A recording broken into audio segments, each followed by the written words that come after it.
সে স্কুলে পড়ে। আমিও ভেবেছিলাম আমি একাই আছি তৌহিদের জীবনে। এখন বুঝছি আমরা দুইজনেই তার জীবনের দুই পাতা। আমি বুঝলাম সমস্যাটা শুধু আমার না, আমরা দুইজন নারী একই প্রতারণার শিকার। কিন্তু আশ্চর্যজনকভাবে রাশিদা কোনো অভিযোগ করছে না। সে বলল, আপনি চাইলে আমি সাক্ষ্য দেব। আমার কাছে তার বিয়ের কাবিননামা আছে, ছবি আছে। আপনার প্রমাণ লাগলে পাঠিয়ে দিব। আমার চোখে পানি চলে আসে। আমি ভাবিনি আমার জীবনে এমন মুহূর্ত আসবে যেখানে আরেক স্ত্রী আমাকে সহমর্মিতা দেখাবে। আমি রাশিদাকে বললাম, আমরা সত্যটা একসাথে তুলে ধরব। এই প্রতারকের মুখোশ খুলতে হবে। ঠিক তখনই আমার মাথায় একটা পরিকল্পনা এলো। আমি এই সত্যকে শুধু জানব না, এর প্রতিক্রিয়াও দেব, তবে আবেগ দিয়ে নয়, বুদ্ধি দিয়ে। আমি ঠিক করলাম আমি আবার তৌহিদের সাথে যোগাযোগ করব, কিন্তু এবার আমার মনোভাবে থাকবে শুধু একটা লক্ষ্য, রহস্যের পর্দা ফাঁস করা। রাশিদার কথা শোনার পর আমার মনে এক অদ্ভুত জেদ জন্ম নেয়। আমি বুঝে গেছি তৌহিদ যা করছে সেটা শুধু আমার সঙ্গে নয়, রাশিদার সঙ্গেও অন্যায়। এটা আর কোনো পারিবারিক ব্যাপার নয়, এটা একজন নারীর সম্মান, বিশ্বাস এবং ভবিষ্যতের প্রশ্ন। আমি এখন আর কাঁদছি না, আমি ভাবছি। আমি আবার তৌহিদের মেসেজের উত্তর দিলাম, আমার সঙ্গে দেখা করতে চাও? ঠিক আছে, দেখা হবে। সে 1 ঘন্টার মধ্যেই রিপ্লাই দিল, তুমি যা বলবা আমি তাই করব, শুধু ফিরে এসো। তার এই কথাগুলো পড়ে আমার একটুও ভালো লাগলো না। বরং মনে হলো এই নাটক সে বহুদিন ধরে করে আসছে। আমি তার সঙ্গে দেখা করার সময় ও জায়গা ঠিক করলাম, একটা পাবলিক পার্কে, যেখানে আশেপাশে লোকজন থাকবে। আমি চাইনি সে বুঝুক আমি সন্দেহ করছি বা কিছু জানি। আমি স্বাভাবিক থাকার চেষ্টা করলাম, অথচ ভিতরে ভিতরে আমার মন প্রতিশোধ নয়, প্রমাণ খোঁজার তাগিদে তোলপাট করছিল। সেদিন বিকেলে আমি নির্ধারিত পার্কে গেলাম। তৌহিদ আসলো আধা ঘন্টা দেরি করে। তার চোখে মুখে চিন্তার ছাপ, কিন্তু চোখে কোনো অনুশোচনা নেই। সে আমার সামনে বসে বলল, সুরমা, আমি জানি তুমি কষ্ট পেয়েছ। কিন্তু শোনো, ওটা একটা ভুল ছিল। আমি শান্ত গলায় বললাম, ভুল যদি হয় তাহলে বারবার কেন হয়? সে মুখ ঘুরিয়ে বলল, তুমি আমার উপর বিশ্বাস হারিয়েছ বলেই এমন বলছ। আমি কোনো কথা না বলে শুধু বললাম, তাহলে তোমার গ্রামের বিয়ের প্রমাণ কি নেই? সে চুপ করে রইল। ঠিক তখনই আমি আমার ব্যাগ থেকে ফোন বের করে রাশিদার পাঠানো কিছু ছবি দেখালাম। ছবিগুলোতে তৌহিদ আর রাশিদা একসাথে হাসছে, পাশে একটা ছোট মেয়ে দাঁড়িয়ে।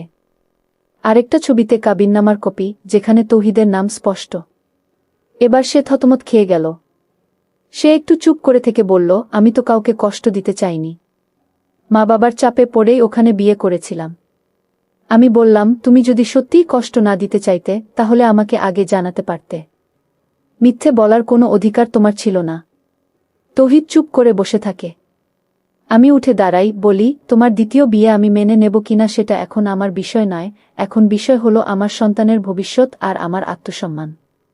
তুমি যা হারালে সেটা আমি ফেরত দিতে পারবো না, তবে আমি যা হারিয়েছি সেটা ফিরে পাব, সত্য, ন্যায় আর শান্তি।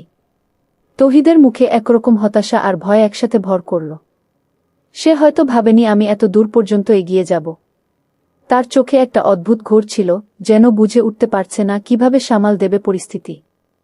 সে বলল, সুরমা, আমাদের একটা সন্তান আছে। ওর মুখের দিকে তাকিয়ে আমাকে মাফ করে দাও। আমি শান্ত স্বরে বললাম, সন্তানের ভবিষ্যতের চিন্তা আমিও করি। কিন্তু সেই ভবিষ্যৎ মিথ্যার উপর দাঁড় করাতে চাই না। তুমি যদি সত্যি চাও ওর জন্য কিছু করতে, তাহলে আগে নিজের ভুল স্বীকার করে আইনত দায়িত্ব পালন করো। আমি কোনো নাটক চাই না, চাই স্পষ্টতা। তৌহিদ আমার সামনে মাথা নিচু করে বসে রইল। আমি কিছু না বলে উঠে দাঁড়ালাম। আমার মনে হলো অনেকদিন পর নিজের জন্য একটা শক্ত অবস্থান নিতে পেরেছি। এই এক মুহূর্তে নিজেকে অনেকটা হালকা লাগল। কিন্তু আমি জানি লড়াই এখানেই শেষ নয়। বাড়ি ফিরে রাশিদাকে ফোন দিলাম। সে সব শুনে বলল, তাহলে এখন আমাদের দুজনের সামনে একটা বড় সিদ্ধান্ত নেওয়ার পালা। তৌহিদ যদি কাউকেই ছাড়তে না চায়, তবে আমাদের নিজেদের জন্য ভাবতে হবে। আমি বললাম, তাই তো ভাবছি। আমাদের নিজ নিজ সম্মান রক্ষা করাটাই এখন জরুরি। আমার বাবা তখনও কিছু জানতেন না।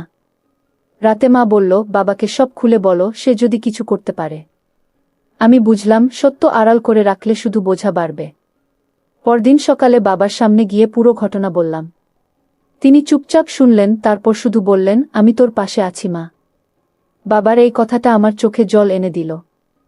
এক সময় যে বাবার কাছেই নিজের সব দুঃখ লুকাতাম, আজ তাকেই ভরসার জায়গা বানাতে হলো।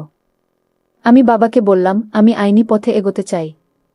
আমার সন্তানের জন্য একটা স্বচ্ছ পরিচয় ও নিরাপদ ভবিষ্যৎ চাই। বাবা বললেন, ঠিক বলেছিস। আইনের দরজা খোলা আছে, তুই ভয় পাবি না। তৌহিদ যদি নিজের দায়িত্ব নিতে না চায়, তাহলে আইন তাকে বাধ্য করবে। এই প্রথম আমি বুঝলাম, ভয় না পেলে পথ খোলা থাকে। তৌহিদ এখন ঘন ঘন কল দিচ্ছে। কখনো অনুরোধ, কখনো হুমকি, দুইভাবে মানসিক চাপে রাখার চেষ্টা করছে। কিন্তু আমি এখন আর আগের সুরমা নই।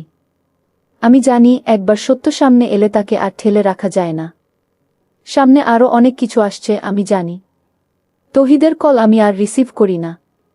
সে এখন নিয়মিত নানা নাম্বার থেকে চেষ্টা করে, কখনো SMS করে লেখে, তুমি যা বলো আমি তাই করব, শুধু পুলিশে দিও না। আবার কখনো হুমকির মতো করে লেখে, তুমি যদি বেশি বাড়াও, তাহলে তোমার বদনাম হবে। এই বদনামের ভয়টাই তো আমাদের সমাজে মেয়েদের নীরব রাখে, কিন্তু আমি আর ভয় পাই না। আমি স্থানীয় নারী সহায়তা সংগঠনে যোগাযোগ করলাম। ওখানে একজন আইনজীবীর সাথে দেখা হয়। তিনি পুরো ঘটনা শোনার পর বললেন, আপনার হাতে ভালো প্রমাণ আছে। এই কাবিননামা, ছবি আর কল রেকর্ডই যথেষ্ট। আমরা চাইলে দ্রুতই মামলা করতে পারি। আমি মাথা নেড়ে বললাম, আমি প্রস্তুত। মামলার প্রসেস শুরু হতেই তৌহিদের আচরণ পাল্টে গেল। সে আমার বাড়ির সামনে এসে দাঁড়িয়ে কেঁদে কেঁদে লোক দেখানো অনুতাপ দেখাতে লাগল। প্রতিবেশীরা বাইরে এসে তাকিয়ে থাকল। কেউ কেউ বলল, মেয়েটা বউ হয়েও স্বামীর বিরুদ্ধে কেমন করে মামলা করে। আবার কেউ ফিসফিস করে বলল, ছেলেটা তো 2 জায়গাতেই চালিয়ে যাচ্ছিল, এখন ধরা পড়েছে। আমি জানতাম সমাজ আমাকে নিয়েই বিচার করবে, তৌহিদকে নয়। কিন্তু আমি এবার শক্ত। আমি ভাবলাম, যারা সত্য বোঝে না, তাদের ব্যাখ্যা দেওয়ার দায় আমার না। আমি শুধু আমার সন্তানের সামনে সোজা মুখে দাঁড়াতে চাই। রাশিদাও মামলা করার কথা ভাবছে। ওর আরেকটা মেয়ে আছে, যাকে তৌহিদ নিজের সন্তান বলে স্বীকারই করে না। ও বলল, আমরা চাইলে একসাথে কেস ফাইল করতে পারি। এতে সত্য আরও জোরালোভাবে সামনে আসবে। আমি রাজি হলাম। এবার আমরা একসঙ্গে লড়াইয়ের ময়দানে নামলাম। তৌহিদের পরিবার ফোন করে আমার বাবাকে নানা রকম বোঝাতে লাগল, যেন আমরা মামলা তুলে নিই। কেউ বলল, মেয়ে একা হয়ে যাবে, কেউ বলল, বাচ্চার ভবিষ্যৎ খারাপ হবে। আমার বাবা সোজাসাপটা উত্তর দিলেন, ভবিষ্যৎ খারাপ তৌহিদের জন্য হবে, কারণ সে অন্যায় করেছে। একদিন হঠাৎ একটা অজানা নম্বর থেকে ফোন এলো। ওপাশে একজন নারী গলায় কান্না মিলিয়ে বললেন, আমি তৃতীয়জন। আমি কিছুদিন হলো জানি, তৌহিদ আমার আগেও বিয়ে করেছে। এখন বুঝছি, আমার জীবনটাও ধোঁকা। আমি স্তব্ধ হয়ে গেলাম। তৌহিদের 2 নয়, 3টা সংসার। আমি ভাবলাম, এবার এই খেলাটা শেষ করতে হবে। সত্যকে আড়াল করা যাবে না। তৌহিদের মুখোশ একে একে খুলতে হবে, কারণ একবার না একবার অন্যায়ের পতন হবেই।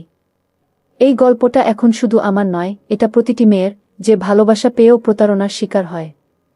তৃতীয় নারীর ফোন পাওয়ার পর আমি পুরোপুরি নিশ্চিত হলাম, তৌহিদের জীবনটা ছিল এক ধরনের প্রতারণার ফাঁদ। সে নিজের সুবিধার জন্য একাধিক নারীর জীবন নষ্ট করে চলেছে। আমি সেই অপরিচিত নারীর নাম জানতে চাইলাম। তিনি বললেন, আমার নাম লায়লা। আমি এখনও কাগজপত্রে তার স্ত্রী। আপনাদের থেকে পরে বিয়ে করলেও এখনও তালাক দেয়নি। লায়লার গলায় ছিল না অভিযোগ, বরং ছিল এক ধরনের ক্লান্তি। আমি বললাম, আপনি চাইলে আমাদের সাথে একত্রে আইনি ব্যবস্থা নিতে পারেন। লায়লা একটু চুপ করে থেকে বললেন, চাই, কারণ এবার আর চুপ থাকলে বাকি জীবনটা পস্তাতে হবে। আমরা সিদ্ধান্ত নিলাম, 3 জনেই মিলে একসাথে বিচার চাইব। আমার আইনজীবী বললেন, এই প্রমাণগুলো তৌহিদের বিরুদ্ধে বড় অস্ত্র। তৌহিদ যদি নিজেই আদালতে স্বীকার না করে, আমরা 3 স্ত্রীর সম্মিলিত অভিযোগ উপস্থাপন করব। শুনে যেন মনের ভেতরটা শান্ত হয়ে এলো। আমি জানি, অন্যায় যতই জট পাকাক, শেষ পর্যন্ত ন্যায় তার পথ ঠিকই খুঁজে নেয়। তৌহিদ এখন চারদিকে চাপে পড়ে গেছে। একদিন আদালত থেকে হাজিরার জন্য সমন পাঠানো হয়। সে ভয় পেয়ে গিয়ে আমার বাবার সঙ্গে দেখা করতে আসে। বাবাকে বলে, আমি এখনো সুরমাকে ভালোবাসি, শুধু একটা ভুল হয়ে গেছে। আমি সব ঠিক করে দিতে চাই। বাবা কড়া গলায় বলেন, ভালোবাসা মানে প্রতারণা নয়। এখন সময় সত্যের মুখোমুখি হওয়ার। এরপর একটা অদ্ভুত ঘটনা ঘটে। রাশিদার বাসার সামনে কিছু লোক এসে ভয় দেখাতে থাকে। তারা বলে, তৌহিদ ক্ষমতাশালী লোকজনের সঙ্গে যুক্ত, মামলা তুলে নাও। আমরা তখন বুঝলাম, লড়াইটা শুধু ব্যক্তি তৌহিদ নয়, তার পিছনে দাঁড়ানো একটা দুষ্টচক্র রয়েছে। কিন্তু আমরা ভয় না পেয়ে থানায় জিডি করি এবং মিডিয়ার সহায়তা নিই। একজন রিপোর্টার আমার সাথে সাক্ষাৎকার নেয়। আমি কিছু না লুকিয়ে বলি, আমি চাই কেউ আর এমন প্রতারণার শিকার না হোক। এই মামলা আমার একার নয়, সকল নারীর সম্মানের লড়াই। পরদিন খবর ছাপা হয়, 3 নারীর সম্মিলিত কণ্ঠে প্রতারকের মুখোশ উন্মোচন।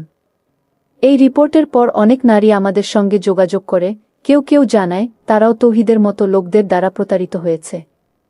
আমাদের লড়াই যেন একটা আলোর রেখা ছড়াল অন্ধকার জীবনে। আমি বুঝলাম, একার সাহস যখন দলগত হয়ে ওঠে তখন সমাজও বদলাতে শুরু করে। মামলার তারিখ ঠিক হল। আমরা আদালতের জন্য প্রস্তুত। কাগজপত্র, প্রমাণ, সাক্ষ্য সব গুছিয়ে নিয়েছি। তৌহিদ এখন সবার সামনে ধরা পড়ার ভয়েই কাঁপছে। আমি জানি এবার ন্যায় বিচারের সময় এসে গেছে। একটা পরিসমাপ্তি দরকার, যেটা কেবল শেষ নয়, নতুন শুরু হবে। কোর্টের রায় হলো একটি নয়, দুটি নয়। একজন ব্যক্তি 3 মেয়ের জীবন নষ্ট করেছে, যার ফলে আদালত তাকে 12 বছরের সাজা দিয়েছে। তার সাজার কথা শুনে আমরা সবাই খুশি হয়েছিলাম, কারণ দুঃখাবাজ স্বামী থাকার চাইতে একা একা থাকাই ভালো। তৌহিদের সাজা হওয়ার পর আমরা 3 জন ভিন্ন পথ খুঁজে নিলাম। আমি আমার অফিসের এক কলিগকে বিয়ে করে নিলাম। আমার বর্তমান স্বামীর স্ত্রী মারা গিয়েছিল। ভদ্রলোক, আমার জানামতে অনেক ভালো লোক। এখন আমি তার সাথে সুখেই আছি বন্ধুরা, ভালোই আছি। তো বন্ধুরা, পরিশেষে আমি তোমাদেরকে বলতে চাই, জীবনে চলার পথে অনেক বহুরূপী মানুষ আসবে। কাউকে বিশ্বাস করার আগে অবশ্যই খুব ভালো করে যাচাই বাছাই করে বিশ্বাস করবেন, আর তা না হলে হয়তো আমার মতো পস্তাতে হবে। বন্ধুরা, আজকে এই পর্যন্তই। আবারও আসব তোমাদের মধ্যে নতুন কোনো ভিডিও নিয়ে। ভিডিওটি যদি তোমাদের ভালো লাগে তাহলে একটি লাইক দাও। প্রতিদিন আমি তোমাদেরকে একটা করে নতুন গল্প উপহার দিব, তাই তোমাদেরকে অনুরোধ করে বলছি, তোমরা যদি এই রকম ধরনের ইন্টারেস্টিং গল্প পেতে চাও তাহলে দয়া করে আমার চ্যানেলটি সাবস্ক্রাইব করো। পরিশেষে তোমাদের সকলের সুস্বাস্থ্য কামনা করি। ভিডিওটি দেখার জন্য তোমাদের সকলকে অসংখ্য ধন্যবাদ।